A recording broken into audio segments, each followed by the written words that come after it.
En la segunda parte del tema 5, recursos genéticos para el mejoramiento, vamos a ver en qué consisten las metodologías de conservación en función de los aspectos y las definiciones vistas en la parte 1. Ahora, ¿cómo se conservan esos recursos genéticos? En el caso de la conservación hay dos formas principales. Una es in situ, que es la que vamos a ver ahora. La conservación in situ constituye un establecimiento o definición de áreas protegidas en ambiente silvestre. Es decir, se busca preservar a las especies nativas en el área de origen, en su propio ambiente en el cual han evolucionado. Obviamente no estamos hablando de toda la superficie de distribución de la especie, sino que abarca un área de distribución específica o un sitio específico. Por lo tanto, estaría conservando la diversidad local del área protegida. Se la conserva a la especie en el estado silvestre.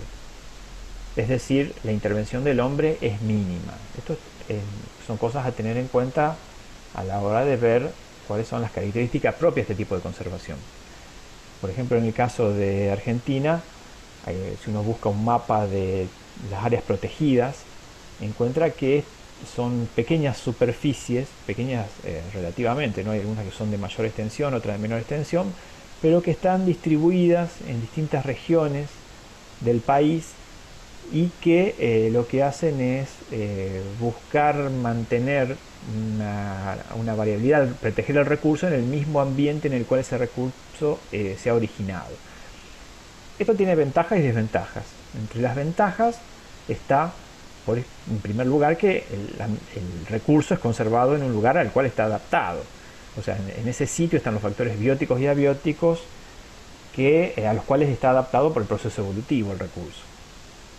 En segundo lugar, se hace una conservación amplia, o sea, hay varias especies, no solamente, o sea, uno conserva a la especie que es considerada un recurso genético, sino que a su vez están especies asociadas, que crecen en comunidad, e incluso especies que a lo mejor uno desconoce, como pueden ser hongos o bacterias que crecen asociadas en forma simbiótica o algún tipo de relación mutualista con la especie, y de ese modo uno se garantiza que está manteniendo esas relaciones al conservar el área. En tercer lugar, permite que el proceso de selección natural continúe. ¿Por qué? Porque ese ambiente en el que está es un ambiente no disturbado y con poca intervención del hombre, digamos que continúa con sus variaciones anuales y la variabilidad va variando y acompañando al proceso evolutivo que no se detiene en ese sitio. Bueno, obviamente están las desventajas. Entre las desventajas habíamos hablado de la distancia que generalmente presentan estas áreas protegidas de los sitios donde se realiza la mejora, o la accesibilidad que puede ser a veces dificultosa para encontrar a la especie, para acceder al recurso dentro de esa área protegida. Por otro lado, tienen una extensión limitada. Si uno se fija, esas áreas marcadas en el mapa buscan estar ubicadas en lugares donde hay mucha riqueza de biodiversidad, donde el recurso está presente, pero solo abarcan una pequeña superficie del área de distribución. Está bien que a lo mejor son justo las áreas que se mantienen en estado silvestre, no disturbadas, y a lo mejor son áreas con mucha variabilidad, pero la representatividad está restringida al sitio donde está delimitada el área. Y por último, hay una baja posibilidad de intervención ante eventos perjudiciales, y esto tiene que ver con la capacidad y los recursos humanos asignados a este tipo de conservación. Si uno mira el mapa de Argentina de la izquierda, que es de las regiones fitogeográficas, ve que hay distintas situaciones ambientales que están distribuidas por todo el país y que hacen a definir dónde uno puede considerar la ubicación de un área protegida y por qué, más allá de si el ambiente está disturbado o no disturbado, pero digamos es un factor más a tener en cuenta. Y en el mapa de la derecha se ve la distribución de todas innombradas, cuáles son esas áreas protegidas y ven que están distribuidas por las diferentes áreas geográficas y ambientales de Argentina. Entonces uno busca de esa forma que estén representadas la variabilidad de esos diferentes ambientes. Hay algunas áreas protegidas que pueden llegar a contar con mayor cantidad de recursos y tiene que ver con que tengan, por ejemplo, una designación internacional. Son áreas que tienen una importancia tal que las hace trascender la frontera del país y eso puede hacerle acceder a otro tipo de recursos para su funcionamiento. Y hay un documento que es un informe nacional, esto es bastante reciente, Informe Nacional de Ambiente y Áreas Protegidas de la Argentina para el diseño 2008-2018, donde por jurisdicción, sea por provincia, incluyendo también como jurisdicción a Capital Federal, indica cómo ha variado la superficie destinada a áreas protegidas, en las cuales en la mayoría de los casos se ha incrementado, casi duplicado en la mayoría de las jurisdicciones, y qué porcentaje representan de cada jurisdicción. Entonces, uno ve que hay distintas realidades, pero es interesante para tenerlo en cuenta, como hay áreas de algunas provincias, sobre todo cordilleranas, que han aumentado el área protegida, o que incluso, por ejemplo, el caso de Jujuy o San Juan representa un porcentaje muy importante de la jurisdicción. Y si uno busca algún otro tipo de información, puede encontrar, por ejemplo, lo que es el mapa de bosques. Esto ya más pensando en todo lo que implica hoy el tema del cambio climático, de todo lo que se está hablando y lo que está pasando a nivel global. En nuestro país, el tema de bosques nativos, su ubicación, principalmente todo lo que es Chaco, Espinal y la región de selvas, tanto en Salta como en Misiones, como han categorizado los bosques en una situación en rojo, bosques que no deben ser protegidos, no deben ser tocados, en amarillo bosques que están en riesgo y en verde que pueden ser aprovechados. En base a esa clasificación, también por jurisdicción, han representado la superficie y el porcentaje que representa esa superficie respecto a los bosques que están disponibles, y en muchos casos se ve que hay un bajo porcentaje aprovechable de esos bosques. La mayoría están en una situación en rojo o en amarillo, o sea que implica destinarle atención para conservarlos en cada una de esas jurisdicciones. Ahora, el otro tipo de conservación que existe para estos recursos genéticos es la conservación ex situ.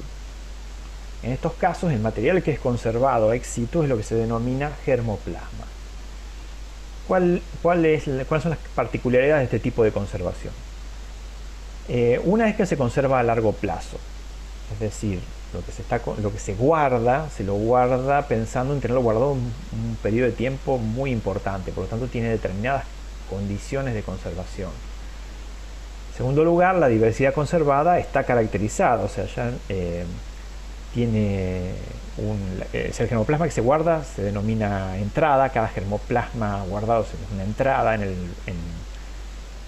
la colección de ex situ, y tiene un número y posiblemente tenga algunos descriptores, o sea, algunas características que son accesibles. Entonces uno, sin necesidad de verlo en vivo e indirecto al material, uno puede saber algunas particularidades de eso, inclusive más allá de a lo mejor el sitio del cual proviene. Puedes tener algunos datos de la morfología del material u otra información. Esto de que esté almacenado en forma segura a largo plazo y con algo de información asociada propicia el intercambio de germoplasma, tanto entre sitios donde se haga conservación como con los mejoradores. Y obviamente todo esto requiere más infraestructura e intervención que lo que era la conservación ex situ. Que la conservación in situ. La conservación in situ era en el sitio específico, ex situ es un área completamente diferente, o por lo menos no es el área donde la especie estaba desarrollándose en forma natural.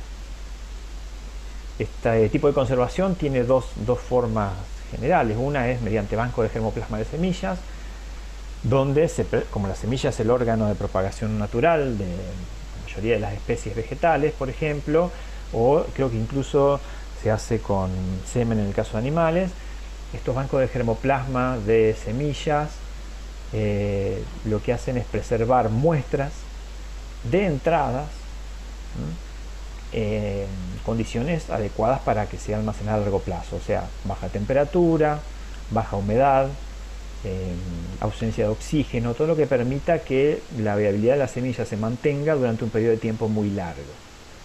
Y están también los bancos de tejidos, que lo que hacen es conservar in vitro en superficies mucho más reducidas y creciendo alguna porción de tejido vegetal en un medio de cultivo, un sustrato artificial con nutrientes, y lo que se hace es tratar de mantener la entrada, el material conservado, ese germoplasma, en una condición de un crecimiento lento, y en el caso de requerirse se regenera la planta completa a partir de puntos de crecimiento en ese germoplasma. Este tipo de conservación tiene también ventajas y desventajas. Entre las ventajas está, bueno, obviamente la disponibilidad del material, la cercanía del material. Generalmente estos bancos de germoplasma están ubicados en lugares, en centros poblados, o sea, no están en lugares alejados, y posibilitan que, como el material está catalogado y envasado, se puedan hacer envíos de ese material para intercambio. La información que haya disponible de ese germoplasma es lo que propicia su uso, o sea que es parte de la tarea de estos bancos de germoplasma generar esa información y ponerla a disposición de la gente interesada en esta variabilidad. ¿Cómo se hace una conservación en ambientes mucho más reducidos y a largo plazo? Se tiene almacenado el material, requiere superficies relativamente más pequeñas, efectivamente más pequeñas que lo que es la conservación in situ. Y permite, en el caso de los bancos de tejidos, conservar in vitro especies no ortodoxas, es decir, las especies ortodoxas eran aquellas especies cuyas semillas se podían conservar un largo periodo de tiempo. En cambio, las especies no ortodoxas existe una dificultad para producir semillas, o esa semilla no es viable por un periodo de tiempo considerable, por lo tanto no se puede almacenar esa semilla. Entonces una forma es almacenarla como tejido. Entre las desventajas están que este tipo de conservación está relacionada a recursos genéticos que son parte de la política del Estado y a veces de instituciones que dependen del Estado. Entonces depende de esas políticas institucionales su mantenimiento, su crecimiento, su funcionalidad, el intercambio, etc. Por otro lado, se están conservando muestras estáticas del momento de colecta, es decir, la variabilidad que se muestreó al momento de guardar la semilla es de ese año, de esos genotipos en particular, descendientes de esas progenies, y es de ese momento, no cambia con el tiempo, por más que la población de la cual se originó haya variado. No permite, es casi como una foto de la variabilidad existente al momento de la colecta. Cada tanto, obviamente, como estamos hablando de material vivo, requiere una multiplicación, porque la semilla tiene un determinado periodo en el cual es viable, pero puede ir perdiendo variabilidad. Entonces implica testeos para ver si esa variabilidad se está manteniendo o se está perdiendo, y después necesita llevar a campo y hacer parcelas y multiplicar ese material, tratando de conservarla, o sea, asegurando de conservar la identidad de ese material, de que no se cruce con otros materiales, y obtener semilla que permita renovar la variabilidad. O sea, teniendo la semilla nueva, uno puede almacenarla por otro periodo, a lo mejor de 20, 50 años más, y eso es lo más costoso de este tipo de conservación. Y por último, bueno, obviamente la conservación in vitro es mucho más costosa que en el caso de las semillas, porque requiere todo un personal especializado, infraestructura, mucho más costosa que lo que es trabajo a campo o almacenamiento en semilla, y generalmente está muy vinculada a recursos genéticos que tienen un valor de mercado que justifique este tipo de conservación. En el caso de nuestra facultad hay un banco de germoplasma, es el primer banco de germoplasma de la provincia de Santa Fe, y esto pues sirve como ejemplo, ¿no? Principalmente estaba destinado a lo que es forrajeras nativas del centro norte de Argentina, ahora es ampliado a otro tipo de especies como forestales, recursos forestales no madereros, frutales nativos, ornamentales, plantas melíferas, pero lo que conserva es un banco de germoplasma de semillas. Lo que hace es conservación en el mismo predio de la facultad y tiene su asociación con el banco de imágenes del herbario y con el herbario mismo para documentar esos materiales. Y bueno, este banco de germoplasma lleva el nombre de uno de los docentes de la casa que bueno, ha fallecido, pero fue el que gestó el grupo que se está haciendo cargo de este banco de germoplasma. En Argentina también, bueno, el principal conservador de recursos genéticos ha sido INTA, que mediante una red de bancos de germoplasmas distribuido en donde tienen ubicadas sus estaciones experimentales en distintas regiones del país asociadas a distintos sistemas de producción, ha conservado germoplasma en cerca de los sitios en los cuales el germoplasma se ha aprovechado, y tiene a su vez en Castelar un banco base, que es un banco de respaldo que almacena muestras de variabilidad de todo ese germoplasma más a largo plazo, y lo que hacen es utilizar toda esa variabilidad también para programas de mejora. Como otro ejemplo más, menciono por ejemplo un trabajo. Este trabajo es publicado en 2011 y han hecho un relevamiento de germoplasma criollo de especies cultivadas por pobladores del noroeste argentino relacionadas a especies cultivadas de tipo hortícola sobre todo, y en agricultura primitiva, o sea, agricultura muy de subsistencia, y que está muy relacionado al mantenimiento de esa variabilidad en materiales domesticados o multiplicados en forma ancestral. Entonces, en el gráfico de la derecha se observa una representación por especie de la cantidad de especies que son cultivadas en forma artesanal en esa región y la cantidad de muestras que han podido tomar los investigadores para algunas que obviamente las más numerosas son de los cultivos más conocidos por nosotros o más difundidos, y la cantidad de materiales que hay disponibles sin que hayan sufrido una gran presión de selección, con la variabilidad que por esto implica que pueden contener para especies de tanta importancia como por ejemplo el maíz, la papa, el tomate.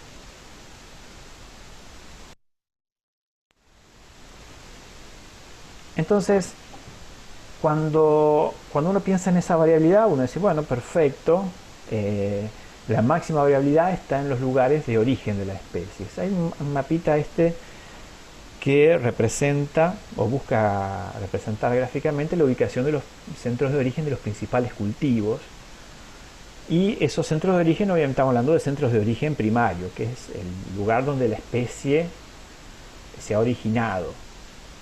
En esos lugares están definidos porque los estudios han mostrado que son donde se encuentran los mayores niveles de diversidad genética, y eso ha permitido identificar los sitios, y a su vez en esos sitios se encuentran algunas especies relacionadas filogenéticamente, o sea, muy cercanas desde el punto de vista filogenético, que pueden ser algún ancestro común o especies que tengan un ancestro común con la especie de interés. Y esto hace de que esos sitios sean de particular importancia para la conservación, ¿no? Pero también hay centros de origen secundario o centros de diversidad, que son lugares donde la especie ha sido introducida en forma primitiva a partir de materiales poco poco seleccionados, como pueden ser materiales domesticados hace algunos cientos de años, que se han distribuido por el globo acompañando la dispersión del ser humano, las migraciones o por ejemplo, la colonización de América, y han llevado una especie que no era originaria de un sitio a un ambiente completamente diferente, pero con suficiente variabilidad como que le haya permitido a esa especie adaptarse y seguir estando en los sistemas de producción, pero conservando mucha variabilidad. Obviamente en esos sitios puede ser parte de cultivo de subsistencia o haberse naturalizado en el caso de que todavía haya conservado algunos genes que le permitan multiplicarse en la cercanía o en algunos ambientes semi alterados por el hombre, pero conservan esos altos niveles de diversidad genética, o sea, no es poca la diversidad que está, ya sea en forma naturalizada o forma cultivada. Y una diferencia con el centro de origen primario está, por ejemplo, en que no se encuentran especies estrechamente relacionadas filogenéticamente. Puede haber alguna especie del mismo género o emparentada, pero no a nivel de una situación bien cercana desde el punto de vista evolutivo. Entonces, si uno mira esos mapas, incluso hay otro mapa acá abajo, abajo a la derecha para el caso de gramíneas, uno tiene que tener en cuenta cuando analiza estos mapas que indican los centros de origen de los cultivos principales, no de todas las especies. O sea, ahí se han originado los principales cultivos que alimentan hoy a la humanidad. Y por eso esos cultivos, esos centros de origen están relacionados con los centros, los antiguos de desarrollo humano, los centros donde estaban ubicados, los lugares donde estaban ubicados las culturas primitivas más importantes de otra época.